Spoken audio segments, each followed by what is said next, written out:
I change clothes like my hoes. I love designer, and I change my flows like who knows. I want the commas, many Hondas. Satoru Gojo was recently sealed in one of the recent episodes of Jujutsu Kaisen Season 2, and for good reason. Honestly, I have to say that his sealing was important and pivotal to the continuance of the actual show. Basically, what I'm trying to say is the author had to write in a part where Gojo gets defeated or sealed. Now, let me explain why. In a lot of these action anime, the premise of any show is to, 1, start from the bottom, and 2, get stronger. That is how a lot of these characters in these shows progress, and that's how we show character development. However, with a character like Satoru Gojo, he's already the strongest. He's introduced as the literal strongest. Let's reference the quote by one of the assailants in this seance episode in season 2. I don't want to take him word for word, but he said something along the lines of Gojo being born literally tipped the scales of balance between the cursed spirits and cursed user. That being said, cursed spirits became so much more powerful and more abundant because of Gojo's literal birth. So if there's like a balance in the universe, he tipped that scale in balance, which is very interesting. I never thought about it in that way. So understanding this, we now understand that Gojo is the benchmark or the standard by which all characters are scaled off of. So for a character like Gojo to just be around and active, it kind of depletes the storyline or the plot, because why would any character need to get stronger or anything if there's a character like Gojo, literally the god of the universe, if I'm using the correct term. I don't want to, stroke him too hard, but the literal god of the universe as far as battle powers go. If he's around, then there's no need for any character to develop or get stronger. Like, let's look at it like that. So therefore, Gege Akutami, the mangaka, had to create a point at which Gojo gets defeated or sealed in some sense, so that other characters could develop and get stronger in order to either save him or conquer the enemies that defeated Gojo, because that would be no small feat. Now, that being said, let's get into Gojo's abilities and what makes him so cool and such an interesting character. I wonder how long it took them to sit down and really create his character and his whole concept, because literally everything down to his art makes him one of the coolest characters literally in anime right now. We'll begin with Gojo's limitless technique, which is an inherited technique that is passed down in his clan, the Gojo clan. So now anyone can literally be past this technique in his clan, so it's not that special as far as within the clan. Think of the Sharingan in Naruto or the Byakugan in the Hyuga clan. Even though in the Hyuga clan everyone is born with the Byakugan, and I'm pretty sure everyone is born with a Sharingan or can wield the Sharingan through proper training. Now stick around in this video and like and subscribe to the end, because I'm going to explain how Gojo's limitless technique sets him apart from other Gojo clan members and all the other Jujutsu sorcerers. So now this ability is broken down into the ability of Infinity. You have Infinity Blue, Infinity Red, and then Neutral Limitless, which is just normal Infinity. This Infinity gives the user the power to literally just manipulate space and time. So anything that basically is affected by this Infinity technique can get as close to as they want to try to hit the user. However, because you have to understand Infinity, let's take a number for example, and I don't want to go crazy with the mathematics, but if I was to divide 10 by any number as many times as I wanted to, that number could never reach 0. Any number divided by 0 is undefined. That is literally the concept of Infinity, but now put into reality. So as hard as you might try to touch Gojo, unless you nullify his cursed energy or his cursed technique, you cannot touch him because of his Infinity technique. Now you have advanced versions of this, which through proper training the user can wield, which is the Infinity Curse Technique Lapse of Blue, which basically allows the user to attract things towards him or around other characters. And then you have the Cursed Technique Reversal of Red, which allows the user to repel. And then when you collide these two and put them together, you get the Cursed Technique of Colliding Limitless Purple, or he calls it the Hollow Technique Purple.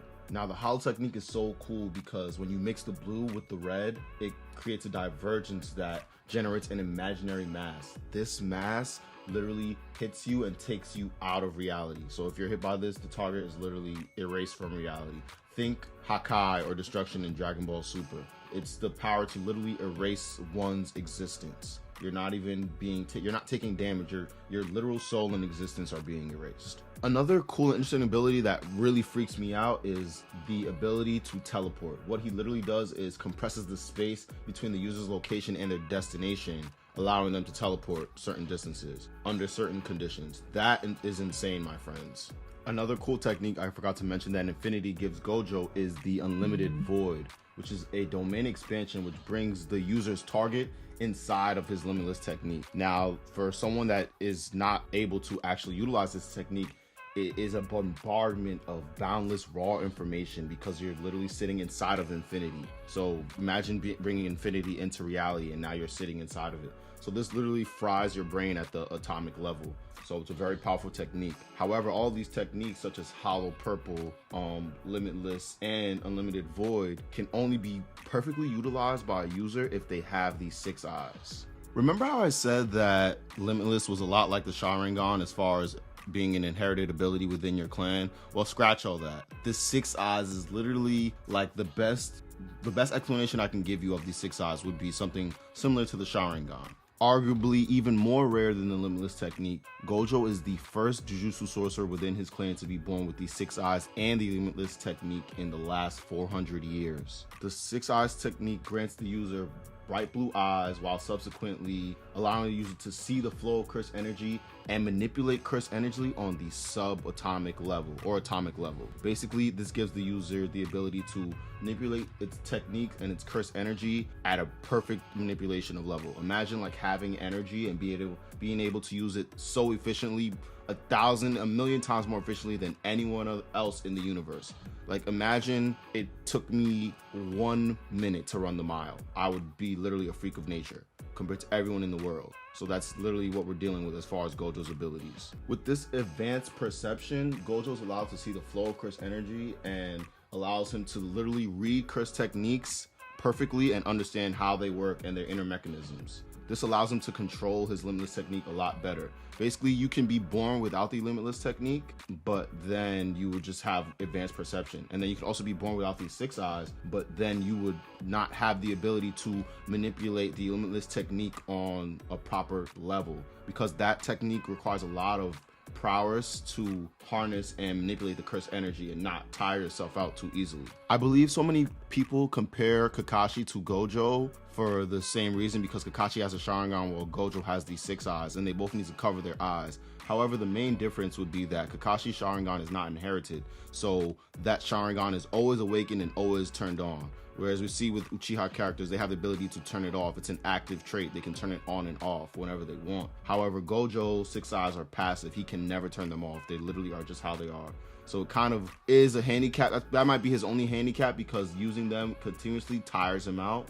So he does cover them in order to, be able to conserve energy and not get tired so easily. However, with the 6 eyes, the amount of curse energy lost when a bear activates any of his curse techniques is negligible, basically close to 0. So because his technique use is so efficient, he's barely spending any energy at all, meaning he never runs out of curse energy. So he's the opposite of Kakashi. Whereas Kakashi is running out of so much chakra using the Sharingan, Gojo is literally never expending too much energy.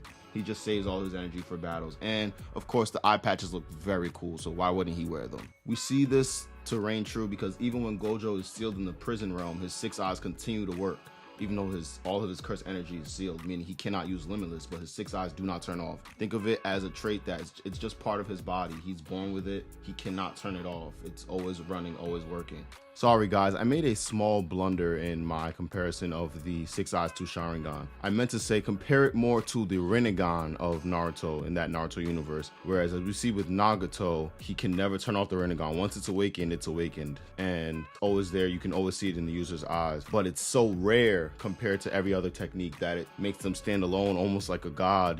The Sage of Six Paths was the first to have the Rinnegan. Likewise, Gojo is the first user to have the 6 eyes, coupled with the Limitless technique in the last 400 years. So that's an interesting comparison that I wanted to juxtapose. It's more rare than the Sharingan even. Think of the Limitless as like the Sharingan, where most characters can have it, but everyone can use it on varying scales of ability. And I'm sure the 6 eyes, people can have it as well, but to have both would make them like the Rinnegan, because there's also a bunch of stipulations and conditions to getting a Rinnegan, but we're not going to get into that because this isn't a Naruto video. But just an interesting comparison that I wanted to point out. And before I leave you guys off, not to spoil anything, but the 6 eyes is so potent and powerful that when we see that Suguru Geto's body is taken over, only Gojo can really see that something is wrong because he can read the flow of cursed energy. So he's literally looking at Geto and saying, you seem and you act and you walk and you talk like Geto, like my best friend, but you are not my best friend. So who are you? And then the stealer of his body, or the wielder of his body, compliments him saying, wow, those 6 eyes are so powerful, even you can realize that something was amiss. Even though I've copied his body down to a T, it literally is his body that is being wielded. However, everything about him is the same, but something is different, and the 6 eyes can pick up on that. So that's the importance and the power of the 6 eyes in this show. But it's important that Gojo was sealed, and it's very interesting what's going to be happening next. Apparently the Shibuya incident is one of the best arcs in Jujutsu Kaisen, and the anime is not that much longer and the manga is not that much longer, so buckle your bootstraps, guys, and continue to watch with me. And I appreciate you guys for tuning in. If you like this video, share with a friend, please. It helps the algorithm. Like and subscribe, and definitely leave a comment on what you want me to talk about next. And before you go, remember to always find your zen, your final form. And I change clothes like my hoes. I love designer, and I change my flows like who knows. I want the commas, many Hondas.